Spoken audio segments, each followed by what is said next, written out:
Good evening, everybody. I am Stefano from AEW Italian Podcast. I'm the voice of this project, and tonight I'm here with two girls who truly love professional wrestling. One of the girl you may know because she writes articles with for us for our website. The other girl maybe you don't know yet, but this night, it's the right time to get to know her. So let me introduce Georgia Madden from England. Yeah.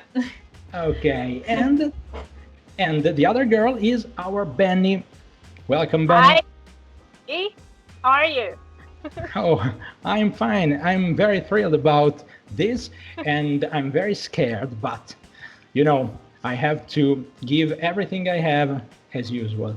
So, you are not the first female on this program. We had one girl, Peonia, 2 or 3 weeks ago, but you are the very first international person we are going to interview. So it's a very good pleasure for us. And I have the first question. We wrote down the question. It's the first time we write down the question, but forgive us for this. We had to do this. So, could you please introduce yourself to our Italian fans? Who are you? What do you do? And what brought you to pro wrestling? Of course, I am completely honoured to be the first international guest. I'm Georgia. I am a journalist. I write pieces for different magazines and websites about pro wrestling. I do a lot of reviews, feature pieces, and my story coming into wrestling was I watched a lot as a child with my dad. He's a huge wrestling fan from a young age. I sort of drifted away from it for a bit and then came back and got really into like TNA and then New Japan and now AEW. Oh, so you're not a big fan of WWE? No. You don't like it? It's all right at points. It's not the best. Oh, we know this. We know this. Benny, what about you and WWE? What's your story about WWE? Talking about something else. Yeah, I'm all about AEW. You know that.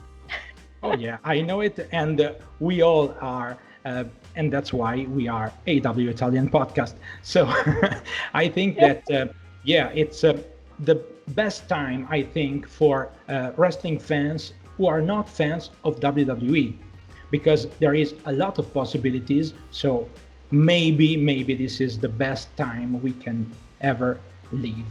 Benny, you have a question for Georgia?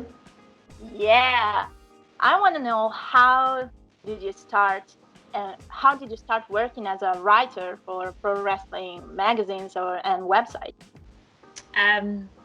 I'm still a newbie. It was actually right at the beginning of the pandemic. I used to, years ago, write stuff for different newspapers, news pieces, a lot of feminism stuff, stuff like that. And I'd left because I started going uni and it got crazy. And then the original place I got my start at, they decided to do a branch off magazine called Steelshare about wrestling, and they needed writers. And COVID happened. I wasn't at uni, and I thought, I'll come back. I like wrestling. I'll try it. I'll see where it goes. And then it sort of just exploded from that point. And I mean, it's about 4 months in, and now I'm just doing crazy stuff that I never thought I'd get the opportunity to do.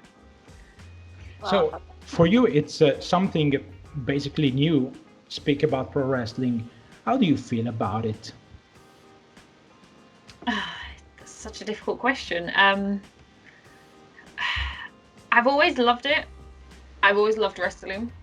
Like I touched on earlier, I fell out of love a bit with WWE for a period of time. And that was because I didn't know there was anything else. And I really thought that was it. And then it was TNA that actually made me sort of start to come back.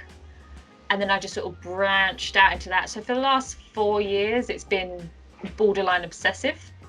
I've just never had the chance to actually share that opinion with anyone. I've never been part of any communities or groups. And now I'm learning there's a whole new world that I didn't even know about till 4 months ago. And that's where I reside in. Oh, that's pretty much my story too. So, how do you know Benny, and what was your first thought when she talked to you about AEW Italian Podcast and the role she covers in our community?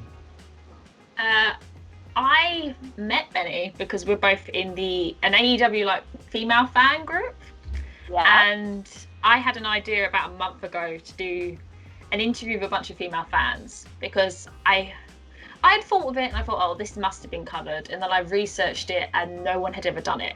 There was nothing about female fans, and I thought, well, this could be fun, and I thought, oh, I might get a response, and then I had about 80 in an hour, and it was like, okay, so we settled on 10, and Benny was one of the 10, and then I didn't really know much about Italy's wrestling scene, but through interviewing Benny, it was really sort of shocking to hear how such a small community it is.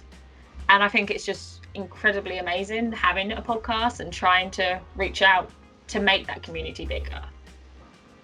Because that's sort of what we're doing as female fans as well. We're trying to make it.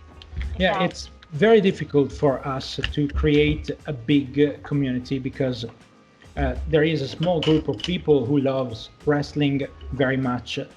And I don't think about wrestling as I see the episode and that's it. I think about people who wants to speak about wrestling. And believe me, it's very hard to find a woman who wants to speak about wrestling. And for us, it was very strange to have Benny in our community because she is the only female in our Telegram group. And it's basically unbelievable what she does there because she is, I think, the real administrator of that group because I'm too kind and she is the strong. She wears pants. I don't in our community. So let's talk about women. What do you say? Well, what are your thoughts about AEW heels and the recent speaking out movement? Heels, I love the idea. I'm not going to say there's not a few things I would do differently, but they're babies. I don't love the name. I'm not a big fan of the name, but I love the community. And I mean, that might just be me being very tomboyish and just not ever wearing heels in my life. So I'm a bit like, but it's such a sort of groundbreaking idea because I know there's been communities that have been made sort of a fan community, but in my knowledge, this is the first promotion, and I think that's such a big deal. But it's also quite sad that it's 2020 and we're only just having a promotion start to do that now. But yeah, others can follow suit, and that would be brilliant because that brings. I mean, I never really spoke to anyone about wrestling until Heels came along. And then now we're working on other projects and now lots of things are happening. But the really horrific side of that is the speaking out movement, which is just heartbreaking. I mean, I've been discussing this a lot lately as that's part of my job. And it's hard to speak about. And it got to the point where when it was coming out, I had to just take a step back for a few days. And I'm now starting to really get the passion, but for a week there, I didn't even know if I wanted to be a part of journalism or wrestling anymore. And it really tainted that idea. And I know a lot of people I've spoke to had very similar.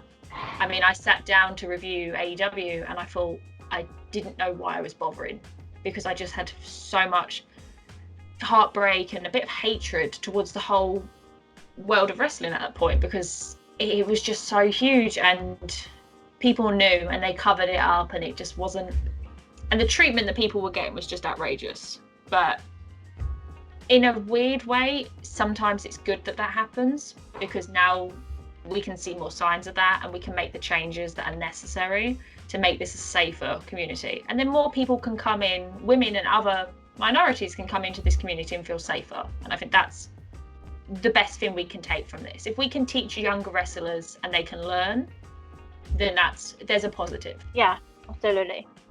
And what do you think about the similarities with the Me Too movement, because I think that there is a lot in common between the two things. And the fact that we know is that at the beginning there was a very huge disappointment from everywhere, but in few weeks everything went basically out. So what do you think about this? We can hope that this speaking out movement can do more than the Me Too movement.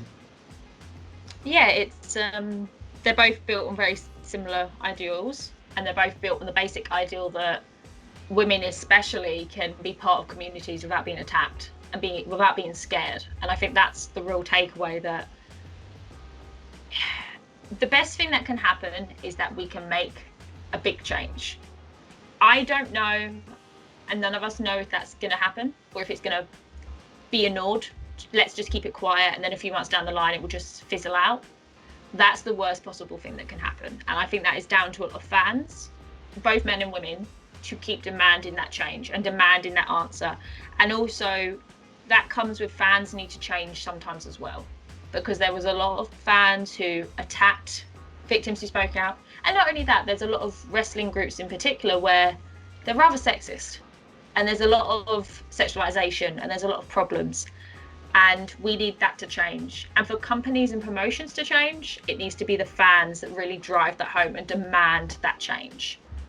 And there can be positives, and there can. I mean, an example I gave was Sammy. Sammy could turn this into a big positive. I mean, they did a good way. They are donating to charities. They're doing things like that. He could come back and he could want to go and talk to younger wrestlers. He could go to indie schools and things like that. A bit like what New Japan do with dojos. He can teach youngers that attitude is not right. And that's what this is. This has to be a teaching. You have to teach fans, and then wrestlers need to go in and teach younger wrestlers that is not acceptable. I Yeah. really agree. We try to explain to Italian fans that for you, in England, in USA, it's very different. Because we don't have the same way to manage these things.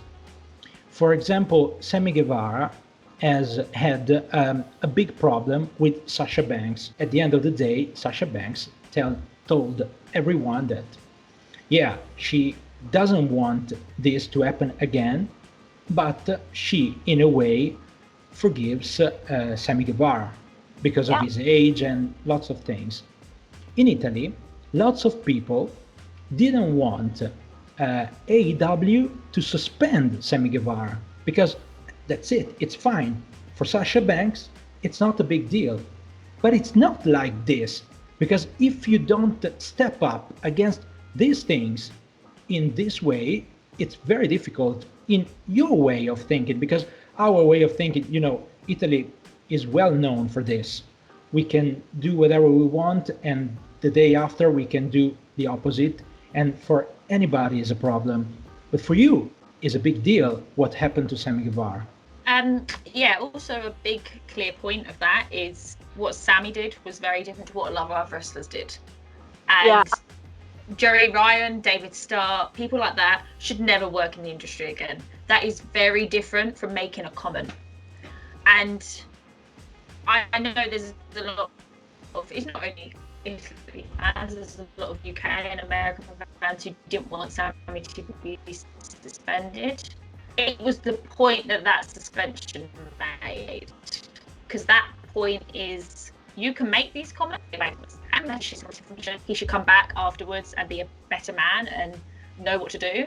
But that suspension speaks to younger wrestlers and fans to say, no, this attitude is not right. And I think that's very important. That was the right thing to do. Yeah. Make that point that it's not acceptable. Yeah. We agree, and believe me, we are not the common people, okay? It's very difficult for us to speak about these things because it's not easy for Italian fans to understand that it's very important for Sammy Guevara now to do something for the other, and other people matters. So this is why it's very important for Sammy to do the right thing. But I have another question to come back to our main questions. It is hard for you to be a woman working in this business. Why? And what are the major stereotypes that you find yourself fighting against every day? It is. It's hard to be a woman as a fan, and then it's hard to be a woman as a journalist. Both are equally as difficult. Within the journalism aspect, a lot of the times you want to make it very clear that you don't want an opportunity because you're a woman. And I think that's something that sometimes people think, oh, you're writing for this person or you're doing this podcast because you're a woman, and they want you to have that opportunity to show that they're into equality.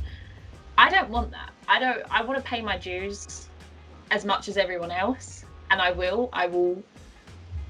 cover whatever I need to cover, and I will work 7 days a week, writing whatever I need to write to pay my dues in the industry. I don't want to jump frog because I'm a woman, and I don't want to be, well, let's have the woman on the cover because then it looks like we're into equality. But the other side of that is, it's difficult when you're the only woman in the room, and it's difficult to be heard when you're the only woman in the room.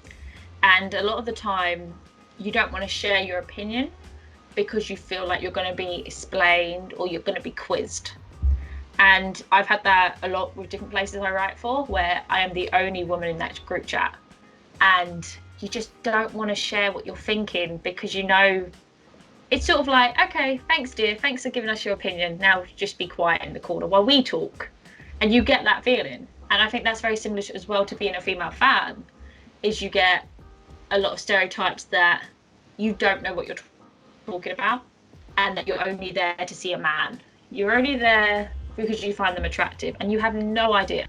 And it's just, that attitude needs to change. And that's not just, I'm not saying that's as severe as some of the stuff that came out speaking out, but attitudes need to change. And that is not just wrestlers, fans need to change their attitude as well.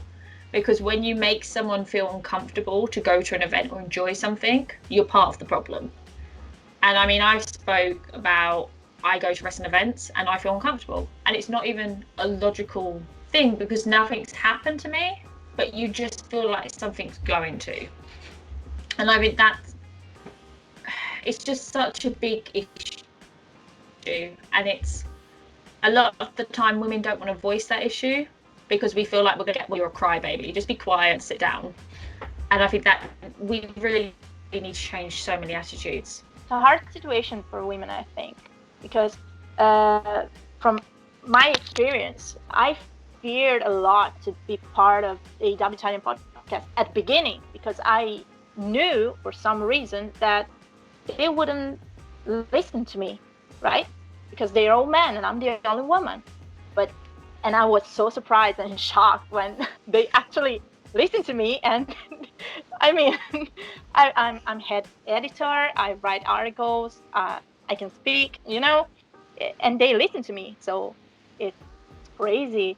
And listening to other women sharing their experience and knowing that there's this problem going on with everyone, every single woman lives the same situation. It's horrible. I hate that. And I want to change that. So I have another question for you. How can men help and support women in this business and other minorities? As I said, it's definitely attitude change. Think about a lot of wrestling groups on Facebook and different social medias like that. It's down to the admin to say, we're not going to have these posts about branding our underwear. We're not going to have that because we know what that's going to start. It's going to start comments that are really misogynist. We're just not going to do that. And we're going to make a safe environment. And that's some of the things that can be, but just things like this, being able to have podcasts where you have equal voices coming on and just, that's not only women, but lots of LGBT, people of different races, letting them have their chance to speak. And I think Hills does a great job of that. But the problem with Hills is it's only women. And if you want to make this a good, equal community, it has to be a conversation between everyone, not one group on their own. Absolutely. Yeah, I agree. Yeah, in fact, the next question is, about this, because it's how can the promotion and the media support women and other minorities in the business, something that you are speaking about since the beginning of this. Yeah, I don't want to repeat myself in any way, so if I do, please tell me off. Don't worry. No, it's because this is the problem. It's not you that are repeating yourself. This is the big problem, because when we, at the beginning, we were joking about not watching WWE or not loving WWE. I think that WWE is a big part of this problem. Yes. Vincent McMahon is a very strange person, because he has a lot of talent, a lot of wrestling in potential, but he doesn't want wrestling, he doesn't want performers, he wants a product that can feed people like a man who watches television with his beer in his hand and the remote control in the other one. Yeah, definitely WWE. The last podcast I did, we discussed about the evolution, and did evolution was it really a success? And I've always argued that it wasn't, because it just made us highlight all the problems they had done wrong first. And that was the whole thing with evolution. When they said we are the first to do this and we're brilliant, they made themselves look so arrogant, because the next day you've got videos of Trish barking, and you've got videos of women attacking each other over male wrestlers, and you've got stupid weddings, and that's the whole problem. You said you were brilliant, well, we can see you're not. And the problem, they have never moved away from that, and WWE haven't, and they're not ashamed of what they did in the attitude area, and even going on into ruthless aggression. And nowadays they want to be apologetic and say we're different, but they don't want to actually scrub that from their memory, and they want to keep promoting that and keep pushing it. We want women to be equal, because you have so much talent who could be there, but they don't fit into the look, and they don't fit the characters that Vince wants. So I think that the change starts also from women watching wrestling. So can you tell us something more about this new project that we're working on together with other wonderful women? Can you tell us something about it? Yes, I can. I can reveal all, and then I'll be told off for revealing too much. But it is me, Benny, and then about 10 other people at the moment.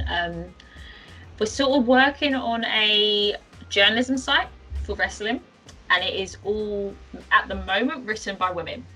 And it's called Wrestling Outpost, and we're going to do different podcasts, and there's a podcast we're going to do where it is once a week, a bunch of female fans get to talk about wrestling, and there is no slamming of opinions. It's just a healthy, normal debate without anyone trying to drown us out. And that's really what it is. It's a platform for women to be able to be in this industry as journalists, and to also be fans and have a safe space to be a fan. So yeah, we're starting to develop that. We're getting a Kickstarter up, which should be up by the time this interview is published. And then it will come into a site and podcast. And we're just going to share lots of content and make lots of different stuff for female fans to enjoy, really, and male fans to enjoy. We want everyone to be able to enjoy a platform. We're just giving that platform to minority writers who don't have that opportunity elsewhere.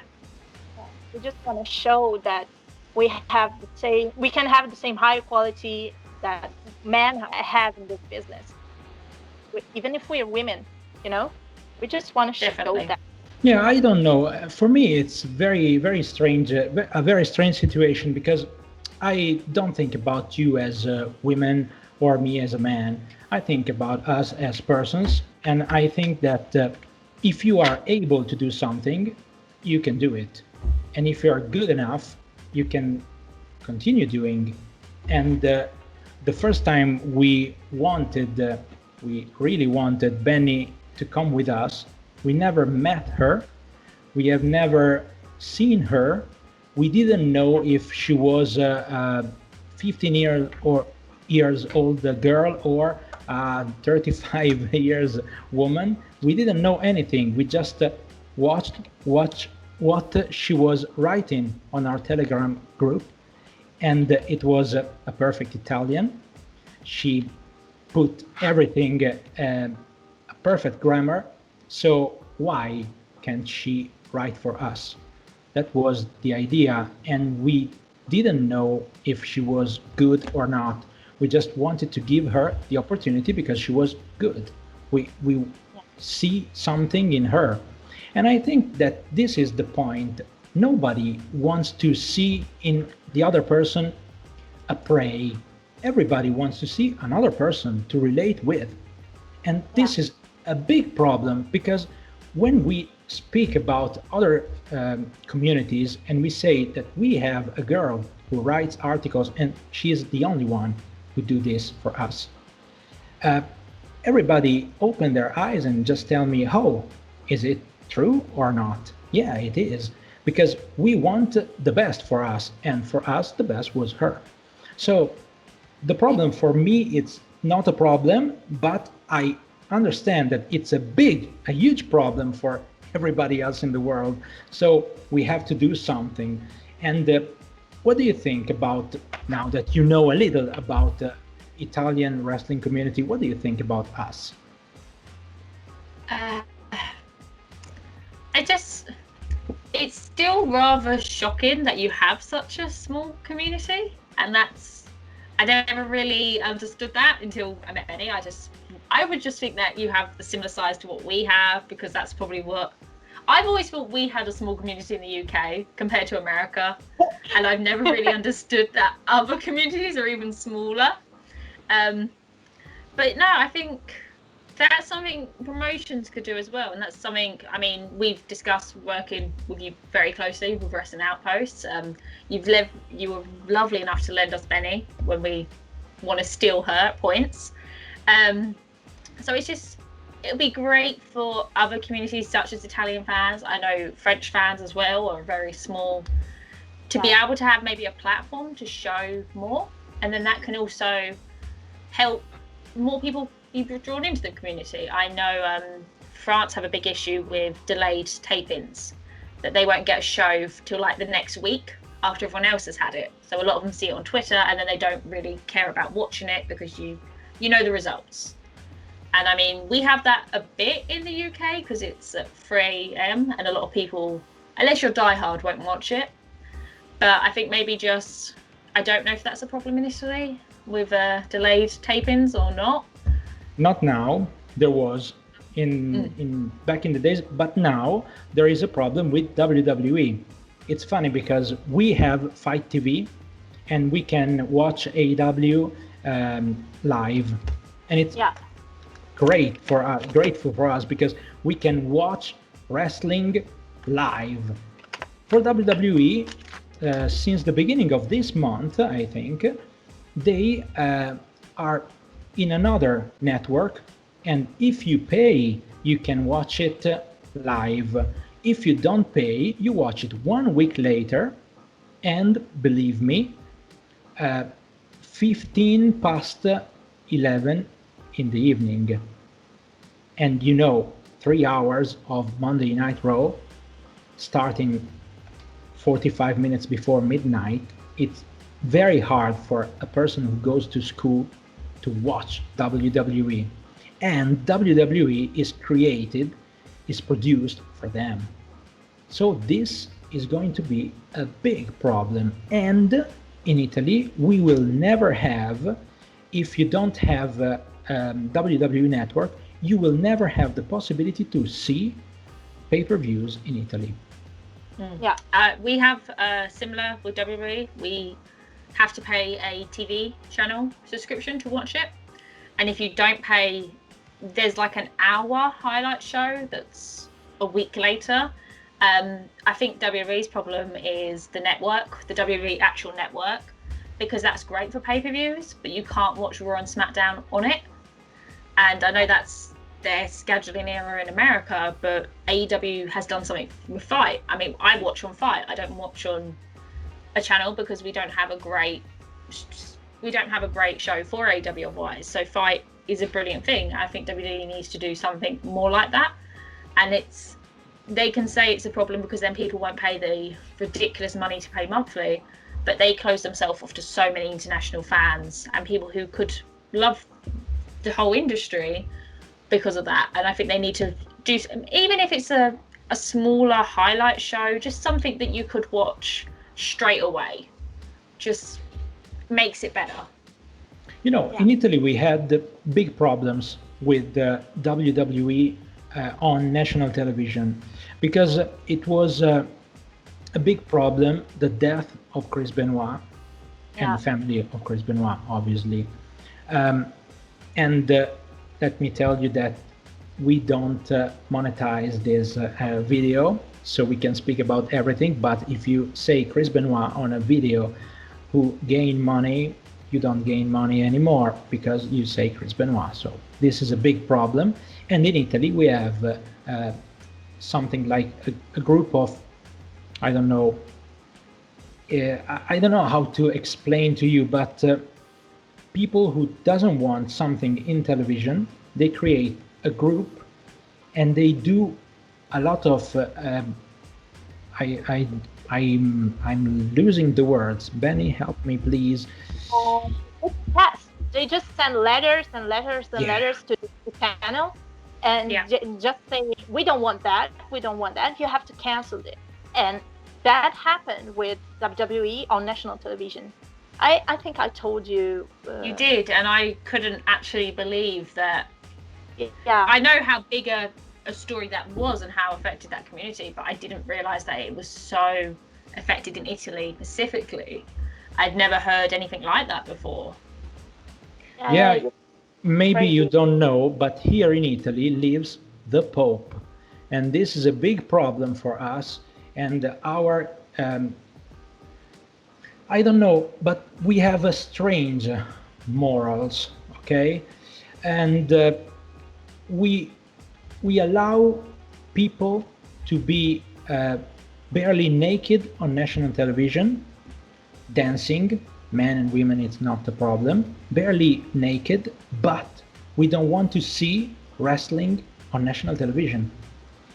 And one of the problem is commentators. In Italy, they use their skills to create laughing in people. Yeah, they don't take it seriously. Yeah, they don't promote wrestling, they promote themselves as characters. So it's a big deal when a problem comes in. I don't know if you had this kind of problem in the UK, but I think it's something that it's very Italian. Yeah, it's a very Catholic country, so I can see why that causes a problem.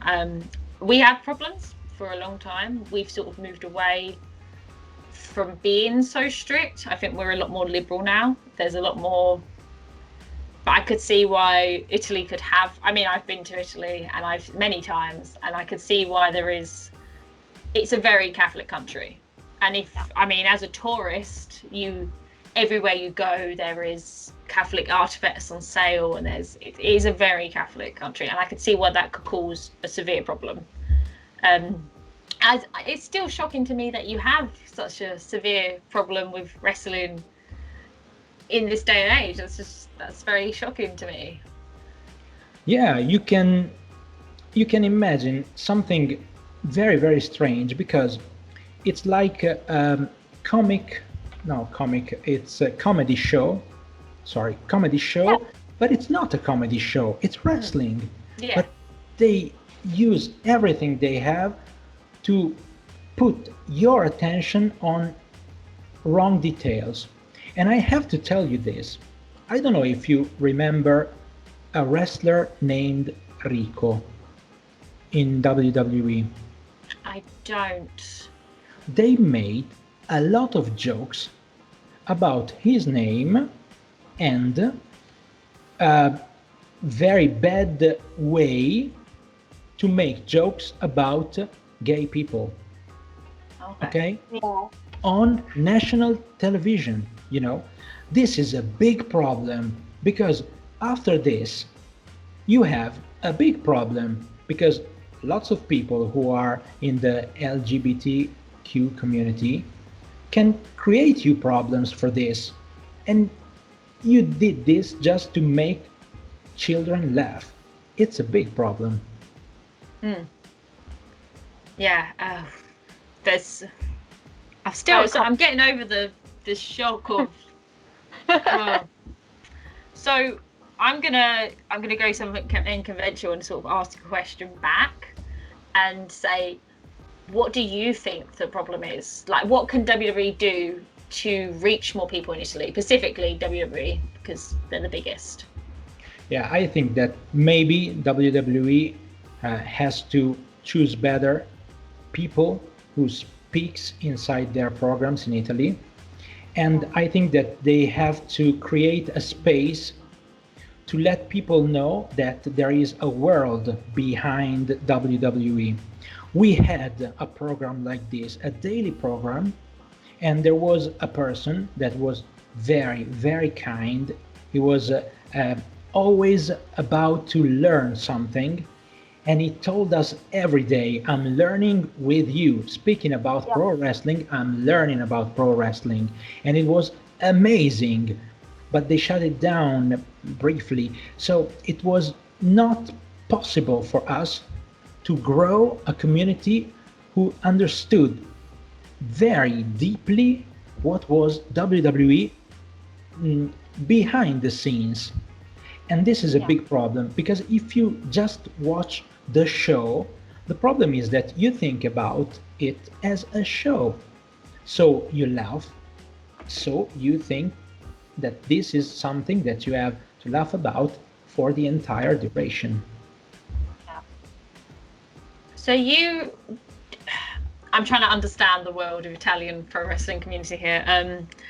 So is it people have a problem with the wrestling and the actual characters on screen, or is it more of a commentary issue?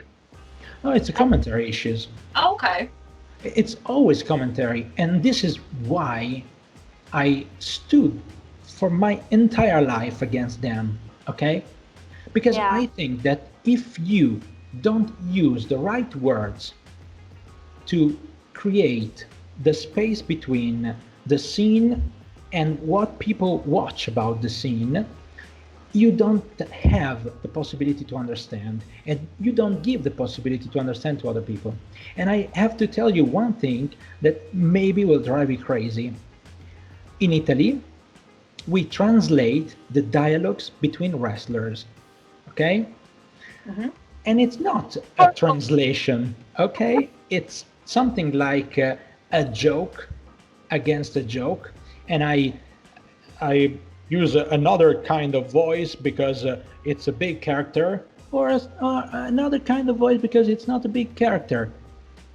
And if you have a dwarf inside a program, there is always a joke about it. And if you have a woman, a beautiful woman, you don't see a wrestler, a female wrestler. You see a woman, a good-looking woman, not so much dressed woman. Okay, but that's a wrestler. It's something else. And this is a big, big problem. And I know that Benny thinks the same, I think. So she can explain better, I think.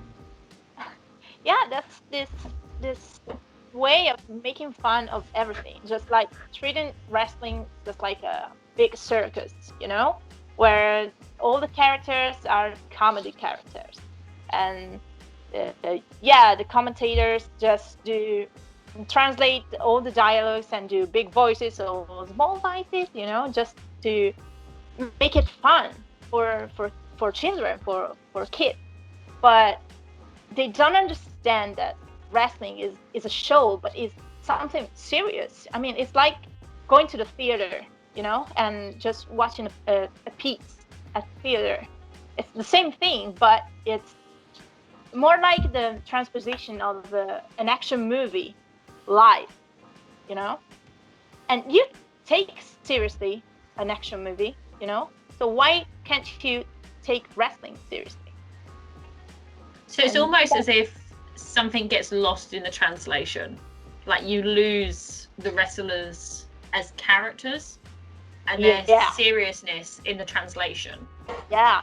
For example, if now I take a promo from MJF in AEW, his promos are very powerful, right? Yeah. I take his promo and translate it in Italian and give it to an Italian commentator. It becomes a joke immediately. And MJF is no more the character that I see on AEW show live, right? And it's horrible and makes me angry because I don't want that. I want to feel the same energy. I want to hear the same exact words that he says. But I don't, because you're making fun of it. And that's wrong. Yeah, and there is another big problem. We are here tonight and we are making this interview, and I really know that listening again my voice, speaking in English, and my questions and my pronunciations, I'm not so good. But believe me, I'm one of a kind here, because nobody understands English. This is a big problem. When sometimes we post an article in English on our Telegram group, and people ask us what's inside this piece. And it's unbelievable because you have to explain everything. And it's basic English most of the time because they are wrestlers. They point all of their attention to action. Okay? So the speaking is very simple.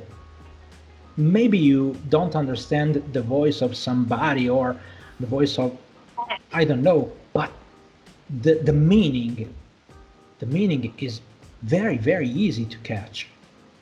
So this is a problem. Definitely. I mean, I know I speak English. English is my first language, and I still struggle with certain accents. So to be a whole nother language as your first language and to hear an accent, I imagine that would be incredibly tough, even if you could speak very good English. I think, again, I don't know this problem. I know certain problems of being an international fan, but I think promotions have for a long time, even in the UK, I mean, I've discussed, it's a minor issue, but merch issues, input fees and stuff like that is a big problem. And I think promotions need to really realise that you could have, I mean, look at Europe, there's so many fans that you could branch into if they put that time and effort into doing it right. Yeah. And like you're saying about commentary issues, that's an easy fix. A commentator is it doesn't take a lot of effort to fix that. And they you just put that effort in to fix it, and then you could have a whole another audience. And I know wrestling's meant to be for kids, but I mean, most of wrestling is adults watching with their kids. It's not like, it's not a 7-year-old saying, I'm going to school today, I'm going to watch wrestling before breakfast. It's normally a dad and a mom and kids, right, let's sit down and watch it. And you can't just make it like a cartoon comedy act, because it's not just kids watching. And then kids grow up and we discussed it in our interview. So many people said by the time of teenagers, they were done with WWE. They were bored of it. And now they've come back. And it's that's what happens when you sell it for kids. Kids grow up and they get bored and they don't want to watch it because they think it's childish. Yeah, it's a big problem. It's a big problem. But let me ask you the last questions about you and wrestling. Who is your favorite wrestler? Oh, that's such a hard. There's so many that instantly. I could list a promotion and tell you a wrestler per promotion. That's how many I'm at in my head. For a heel, like a proper, I'm one of them people who love heels because it's, you're not meant to. So you do. It doesn't. I love Jay White from New Japan because he is so arrogant and he just sells it so well. Can I ask you if you think, because I think it very hard, Jay White looks like John Cusack. He has the same face. I never thought of that. He robbed the face of a young John Cusack. Amazing. It's a face-off. You remember the movie? Mm-hmm. They took off the face of John Cusack, a young John Cusack, and they put it on Jay White. I think it's...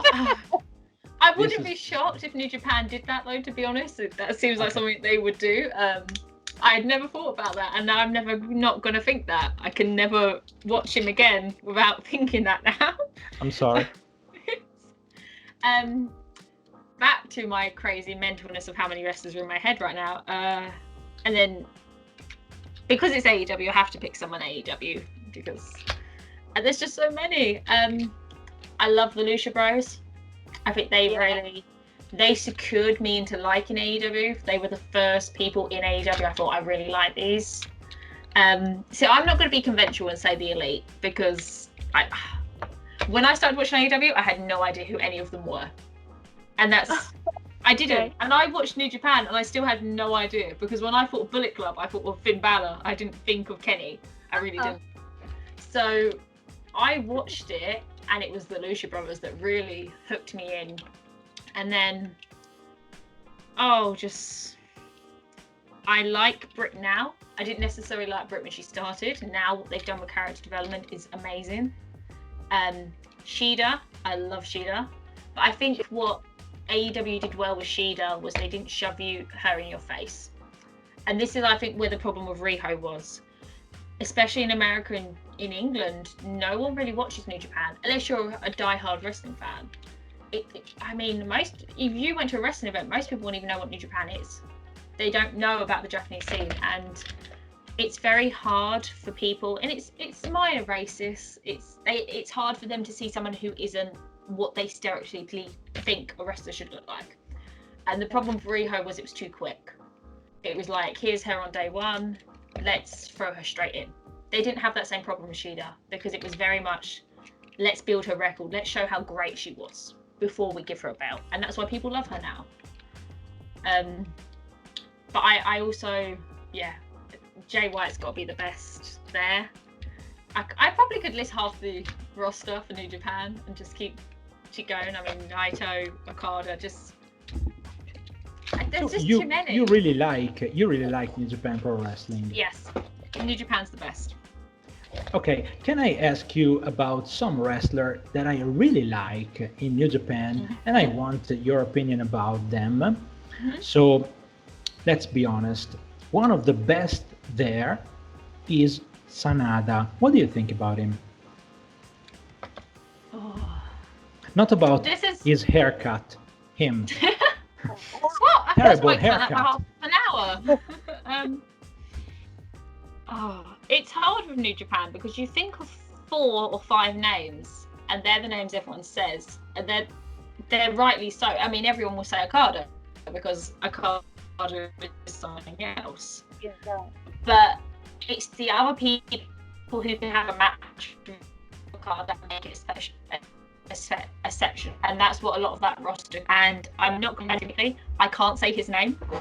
I just can't say it, and that's why I'm not going to attempt that. But he's one of the ones who is incredible and doesn't get enough credit that he should get. And there's quite a few in New Japan that should get more. I think also some of it is like Okada's. A lot of people like Okada because they saw Kenny versus Okada. Yeah. Watch Okada versus everyone else, and then watch that person he's facing against someone else, because you'll just be in a minefield, and then you'll just be addicted to New Japan, which is what I did, and what many people did. I saw Omega Okada, then it was Okada Jay White, and then Jay White Naito, and then just you start reaching out into the smaller matches from like 4 years ago, and then you'll start to really appreciate every single one on that roster. Yeah. I like Okada too. But the real, I go crazy for Hiroshi Tanahashi. I don't know if you understand how big was his name in 2000, okay? From 2000 to 2010. And sometimes I think that he was the one who really saved New Japan Pro Wrestling. So when I see him, it's like for Benny to see Kenny Omega, okay? Because she really Benny and likes Kenny Kenny. Omega. I know. I've had 2 Zoom calls with her, and I know how much she likes Kenny Omega. We all do. Kenny, you know? Almost. And so the problem is, if Tanahashi would be sent to USA, he wouldn't had the possibility to become Hiroshi Tanahashi. So what do you think about the possibility of 1 or 2 big names of New Japan Pro Wrestling go to AEW? I'm going to build on that point, and I'm going to mention Okada again, because Okada is one of the famous ones. He said that going to America was the worst decision he'd ever made. Wrestling in America was the worst. And even, again, I'm going to fall down that path of Jay White. He said, like last year, he went to Ring of Honor for about 1 year to 2. And he said it's such a different experience, American fans versus Japanese fans, because Japanese fans will show you respect. And they'll hate you and they'll boo you out the room, but they'll give you the respect, and they do, whereas American fans don't. And American and UK fans are very vocal. And if they don't like you, they will tell you from the first second to the end. And I think maybe there's a culture difference there, because when you are in a dojo and you're brought into New Japan, you have that respect, and fans have that respect for you. And I think maybe it's a big culture shock when you go somewhere where, like the UK, you're loud and obnoxious, and fans don't care as much. They don't always see them as people, they see them as a character. Yeah. So there is that cultural issue. Japanese wrestlers have never gone over great, like specifically in WWE. They've never been huge fan favorites. Again, I think that maybe it's a cultural difference. A lot of people don't like it. And I think Shida, they did something well with there, because they brought her in and they showed her as a wrestler before they just said, here's a title belt. And they made that mistake with Riho. And I love Riho as a wrestler, but it wasn't time yet. You shouldn't have pushed her so quickly. Let it more. And that's wrong, that you have to make that adjustment. But I think if you want fans to truly love a character, you have to make some adjustment and wait. I mean, I would love to see some guys in AEW, but at the same time I wouldn't, because I love them in New Japan. And I don't want them to be legends in New Japan and they come to AEW and then they get a lot of hate and stuff. Like Riho did, she got a lot of hate and a lot of backlash, and a lot of people didn't like her. And I don't want that sort of legend name to be ruined because it's not ready. But I mean, Shida's done it. Riho is a lot more popular now than she was. Shinsuke Nakamura is, a lot of people do like him. He's not the biggest, most popular character, but you know, there's a fan base there. It could work. I think if they did it well, it would work. And there's a few I'd like to see.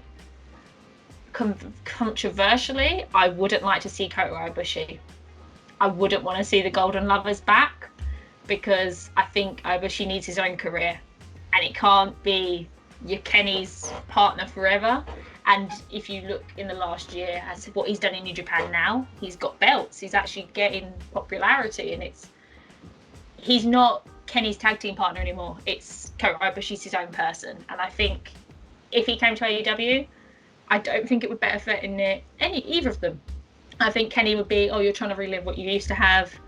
And then like Kenny said, one of them will be the back burner. One of them will have to sit back while the other has a bigger career. And I don't think that's fair. And Ibushi's such a great wrestler, and he deserves that platform on his own. Yeah. I agree too. And I want to ask you one question about Nyla Rose.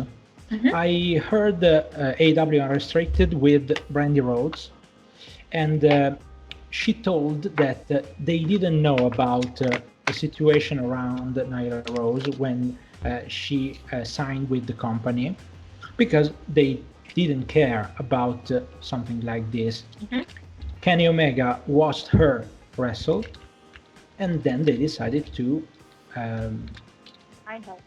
make her a part of AEW. Mm-hmm. What do you think about her and the fact that they never speak about her transition? I personally love the fact they don't. I know sidetracking, Sunny Kiss as well. There's a lot of people who will say we need to explain that. You don't need to explain that because it's natural. And you don't need to explain Nyla Rose because who gives a damn what she was born as, quite frankly. So she was born in the wrong body. She's not going through a phase. It's not an experiment. It's her life. And her life doesn't deserve to be published like that. You don't need, here's Nyla Rose. Now here's a 30-second explanation video about how being transgender works. The fact that she has that platform and she can be herself. And I mean, I wrote up a Q&A with her, and it was, we want to be seen as normal people. She should be treated as a normal person, a normal woman, a normal female wrestler. And there's nothing that in my mind can change that. And people may say, oh, it's unfair because she was brought a man. But a lot of people don't know about the transgender process, but when you have hormone replacement therapy, they actually completely drain you of all hormones. So it's called the mutual phase. So you don't have any estrogen or testosterone. And then what happens is they give you the chemicals so if you want to be a man, they'll give you testosterone if they want to give you. So really when people say, oh, she's got super testosterone, so that makes her unvirtus, she doesn't. She actually has a normal amount of estrogen to any woman because that's what they do during that phase. And I mean, even that, Tessa is a female wrestler who held a man's title. She beat men. Intergender wrestling has been a thing for a very long time. You go into Japan, they do it all the time. It's very normal. And it comes to the same question of, is Nyla Rose at an advantage because she was born a man? No, she's not. Is Tessa Blanchard at a disadvantage? No, because she's a woman. No. Intergender matches are fine, and being a transgender woman having a match with other female wrestlers is not a disadvantage or an advantage. It's just you being who you are, having a match. And I think I don't want them to, I would think less of them if they did, here's an explanation. And I don't mean that they could use this as good, and like Nyla does. She's very open about it, and she will to support other people and bring people from her community in and to make them feel safe. That's the way to do it. When it's Pride Month, yes, get Nyla to do interviews, get Nyla to talk about how it feels. But don't make her like she's a carnival freak and we have to explain it. It's not let's put her in a cage and let's get kids to point at her. She's a person. And she's a woman, and she's a female wrestler, and that's all you need to know. She's a female wrestler. Who cares what happened to her before that point? Yeah, I agree with that. And Benny can tell you that I am a fan of Nyla Rose, and maybe the only fan in Italy of Nyla Rose, because nobody sees her as a very big potential, but I see potential in her. And I think that she can speak very, very well. She can cut promos, incredible way of cutting promos. And I have a theory about her. I think that she is basically a heel, okay? So she develops her character like this, like a heel. But Benny can tell you that I have a theory. If you are a heel, but you throw people through tables, you became, after 4 or 5 people through tables, a baby face. And I think that Nyla Rose was doing that just before the pandemic. And it could be a problem, but it wasn't a problem because at the same time, Britt Baker was becoming the best heel that we ever have in AEW. So it's unbelievable. Amazing. They were changing this, switching the position between one and the other. And I think that this is a very, very good way of working. So what do you think about those 2 female wrestlers that are, for me, amazing for different reasons? I'm going to jump on the heel thing. And I think the thing about heels is they'll always have a fan base. Because you look at Omega, and he became famous for the cleaner, who was a dirty heel, and yet everyone loved him. I mean, Jay White is the most hated man in New Japan, and yet he's still got a huge following of fans. And Nyla can be a heel character, but she'll never be a heel because she is to so many people a liberation. And she's a liberation in wrestling, and she's something different that you can love her and hate her as a character. And I think that's, no heel is truly a heel because they will always have people who love them. There will always be someone who will say a heel's name, like I do. I don't say a lot of baby faces, I'll say heels because they're better, because they're more character development a lot of the time. I don't, and Nyla doesn't have to be a classic heel. She doesn't have to be like a Kenny who cheats and does things like that. She's a beast, and she can be a monster and a beast without being a typical heel.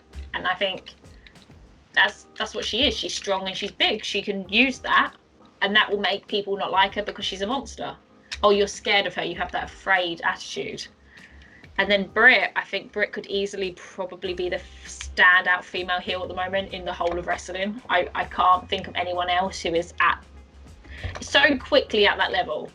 And when she came in, I didn't love her. I thought she was okay. I didn't think she was. I thought, oh God, this could go badly. You've got a lot of average women at the start. Yeah. Her wrestling alone has improved insane amounts over the last 4 months. And you can see she's put that effort in. And her character development is insane. And I think their women's division isn't mediocre anymore. And it hasn't been probably since the start of the pandemic. It's actually very strange that they're one of the only companies that seem to have really benefited from the pandemic by having a lot of characters develop themselves. And I think when they had restriction issues, there were some wrestlers like Britt who took that opportunity, and they've made themselves every week be more and more known to you. And I think Shida did as well. Shida was there every week, and it made you like her more because you got to see her more. And I think that's maybe a problem, is when you have too many people, you can't zone in on a person. And the pandemic helped in a way because you could zone in on Britt and you could see her as a heel and see that develop. I mean, you've got t-shirts of her with her broken nose and all that stuff. I was actually disappointed that we didn't get Britt and Shida at Double or Nothing. I wanted that, and I wanted Chris Statlander to challenge for the title. And then I thought maybe leave Shida a bit longer. I wanted Shida and Britt to really have this feud for months and months. I didn't think you had to give her the belt yet. I didn't love that. It was a great match. I just didn't love that decision at the time because we never saw an end to that. She broke your nose and there's no real end. I mean, if someone broke my nose, I would be attacking them most days until their nose was broken. I think you need to, you're not going to be like, oh yeah, cool, you broke my nose. See you next week, we'll go for dinner. Like, you want an end. And I think Britt has so much potential, and she's done something amazing where she's injured and we have not forgotten her. She's still the one that you mention every week. I mean, every week in my reviews, I'm mentioning Britt, and she's sitting on a little go-kart in the corner, and I'm still mentioning her every week because she's just so good.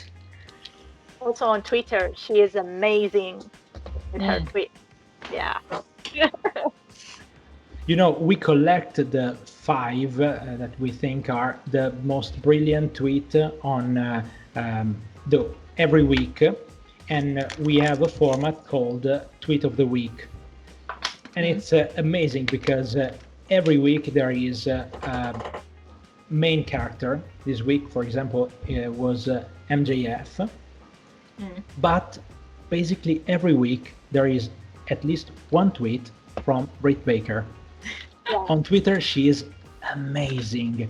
I love her so much, and I think that she had when I had the possibility to speak about her after she spoke with Aubrey Edwards and Tony Schiavone in AEW Unrestricted, and she spoke about the effects of her injury of last summer, and she told them that she had big problems after that, and I think it affected on her performances, and maybe it's why I personally didn't love her so much when she was a face, because a face have to do something more than she did.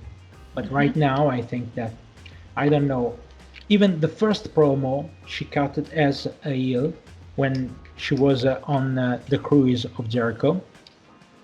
It was amazing because it was very, very bad.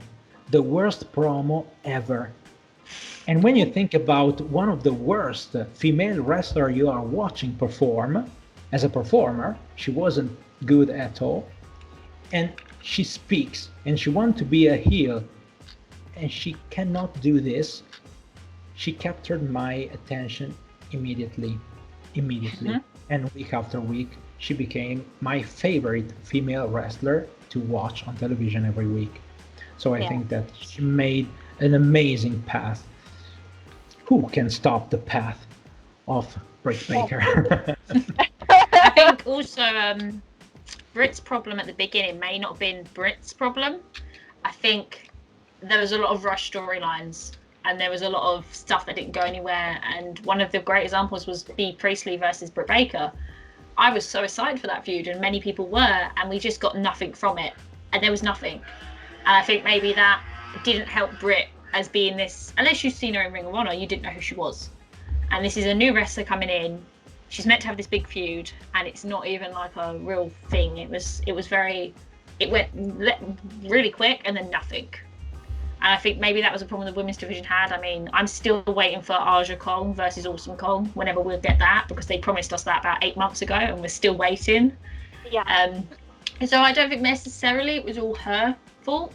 I think she was given some bad creative at the time, and now they're working out how to use her properly, which is good to see. Yeah, of course. And because you're from the UK, I want to ask you about Pac, one of my favorite wrestler in AEW, and it's about 3 or 4 months now that he's not. Maybe the last time we see him was 2 weeks after Revolution, so Yeah. lots of time.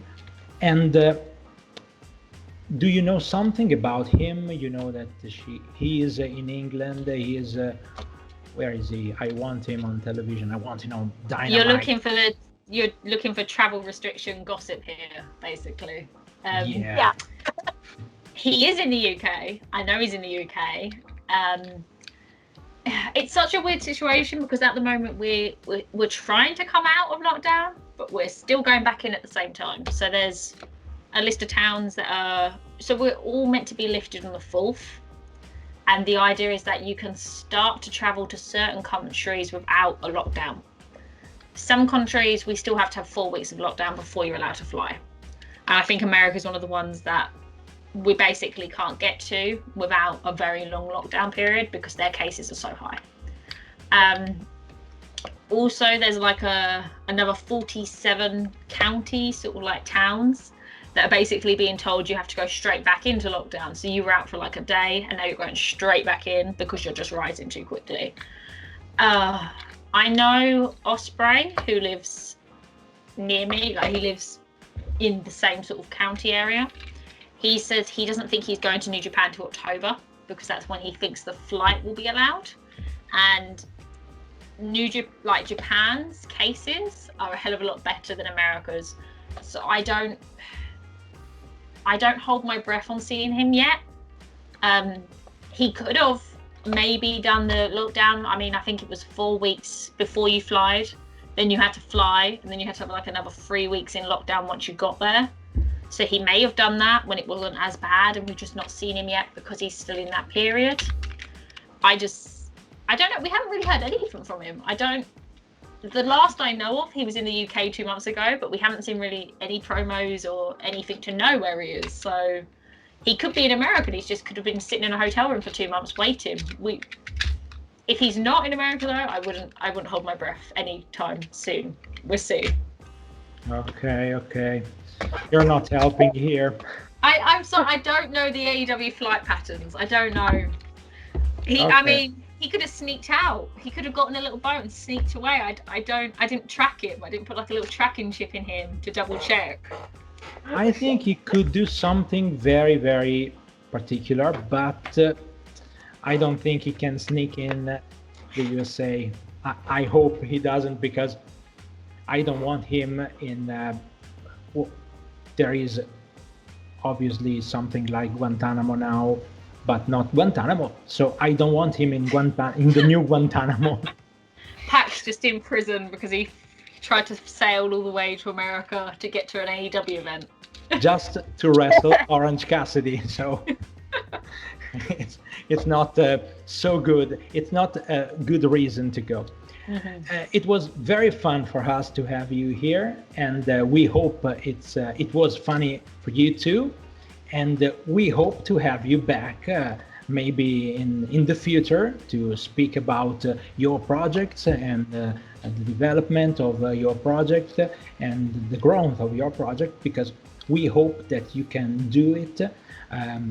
We really think that women's have lots to say about professional wrestling, because they didn't say anything for too much. So you have to tell everything that you had under your skin, and you could never speak out. So we hope the best for you, your project, and I will leave you, Benny, and I know she is in good hands with you. So believe me, she is a great, talented woman, and we love her. So do your best for her. Thank you so much. Yeah, it was very nice to have you here. Thank you very much. We hope that you can get some of our content to maybe learn a little bit of Italian, because I speak very slow in Italian, so maybe you can use me to learn Italian. Yeah, I think that when we project ourselves to the outer world, so not Italian fans, I really hope that someone who wants to learn Italian come and listen to our podcast, because you love wrestling, maybe you love Italian, you can manage to do both at the same time with us. So it's a good way to learn Italian, I think. Yeah, why not? I would love to do a piece for Wrestling Outpost on sort of what we discussed today about the community in Italy. I think that would be really great to see for American fans and UK fans to read that and to see the issues that you have with building a community and watching it. Oh, it's fine. Would be great. Yeah, thank you very much, because when we speak about wrestling, we speak it with love, and we want our community to be bigger and bigger, because we love our community and the possibility to speak with other people about this thing that we care about, because we care about wrestling.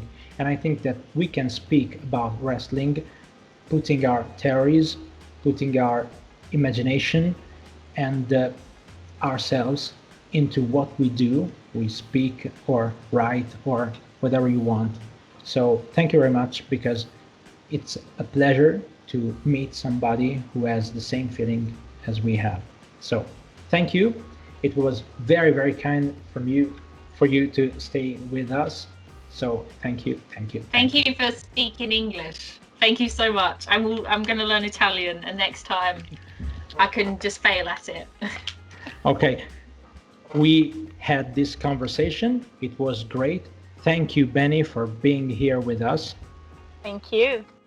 It's always a pleasure, you know that. Yeah, I know that it's a pleasure. And next time we are going to speak Italian, just because it's way better for us. No.